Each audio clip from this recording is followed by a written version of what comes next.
আসসালামু আলাইকুম। আশা করি আপনারা খুব ভালো আছেন। আজকে আমি আপনাদের একদম বেকারি স্টাইলের বিস্কিট করে দেখাবো। তবে এই বিস্কিটগুলো খেতে বেকারির বিস্কিটের চাইতেও অনেক টেস্ট হয়। হাতের কাছে থাকা সব উপকরণ দিয়ে মজাদার এই বিস্কিট খুব সহজে কিভাবে তৈরি করা যায় তা দেখাবো। বিস্কিট তৈরির জন্য শুরুতেই আমি এখানে মেজারমেন্ট কাপে 1 কাপ ময়দা নিয়েছি, দিয়েছি হাফ কাপ পরিমাণ গুঁড়ো করা চিনি, 3 টেবিল চামচ গুঁড়ো দুধ ও হাফ চা চামচ বেকিং পাউডার। এখন সব উপকরণগুলোকে আমি চেলে নেব।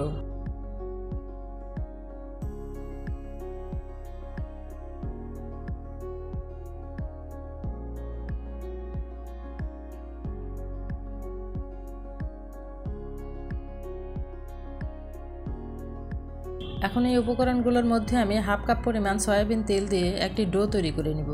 আপনারা চাইলে একবারে তেল না দিয়ে অল্প অল্প করে তেল অ্যাড করে ডোটি তৈরি করতে পারেন, তবে কোনো অবস্থাতেই ডোয়ে পানি দেওয়া যাবে না। ডো তৈরি করার পরে যদি মনে হয় ডোটি নরম হয়েছে, তাহলে সামান্য গুঁড়ো দুধ ও ময়দা অ্যাড করে ডোটি ঠিক করে নিতে পারবেন। আর আবারও বলছি, বিস্কিটের ডো তৈরি করার সময় মোটা দানার চিনি কোনোভাবেই ব্যবহার করা যাবে না, চিনি গুঁড়ো করে ব্যবহার করতে হবে। আমার বিস্কিট তৈরির জন্য ডোটি রেডি হয়ে গেছে। এবার আমি বিস্কিট বেক করে নেওয়ার জন্য এখানে একটি ট্রেতে সামান্য তেল নিয়ে ব্রাশ করে নিব। আপনারা চাইলে যে কোনো স্টিলের কিংবা সিলভারের ট্রে ব্যবহার করতে পারেন। এখন এই ডো থেকে অল্প করে ডো নিয়ে হাতের তালুতে গোল করে পরে চ্যাপ্টা করে বিস্কিটের শেপ দিয়ে নিব। আপনারা আপনাদের ইচ্ছে মতো যে কোনো শেপ দিয়ে বিস্কিটটি তৈরি করে নিতে পারেন।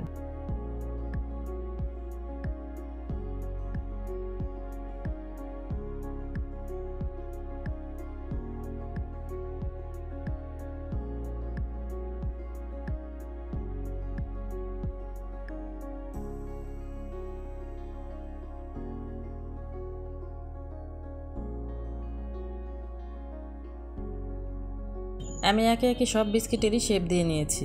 এবার একটি বাটিতে আমি ডিমের কুসুম গুলে নিয়েছি, আর এই কুসুম আমি একটি ব্রাশের সাহায্যে বিস্কিটের উপরিভাগে ব্রাশ করে দিব।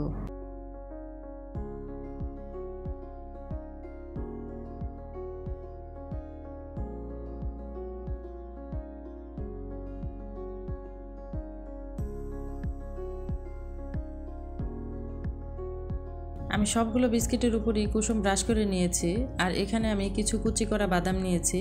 এই বাদামগুলো আমি সব বিস্কিটের উপরেই দিয়ে দিব।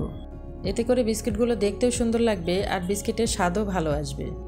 এবার বিস্কিটগুলো বেক করে নেওয়ার জন্য আমি এখানে একটি গর্তযুক্ত প্যান নিয়েছি, আর প্যানটি আমি ঢাকনা দিয়ে ঢেকে 10 মিনিটের জন্য ফ্রি হিট করে নিব। এখানে একটা জিনিস খেয়াল রাখবেন, এমন পাত্র নিতে হবে যেন ট্রেটি পাত্রের ভেতর বসানো যায়। এবার বিস্কিটের ট্রেটি আমি প্যানের ভেতর বসিয়ে দিয়ে ঢাকনা দিয়ে ঢেকে লো হিটে 20 মিনিটের জন্য বেক করে নিব। বিস্কিট বেক করার পর সামান্য একটু নরম থাকে, তাই ট্রে থেকে সাথে সাথে তোলা যাবে না। ঠান্ডা হওয়ার পর তারপরে ট্রে থেকে তুলতে হবে। চুলায় বেক করার কারণে বিস্কিটের উপরিভাগ একটু হালকা কালার আসবে।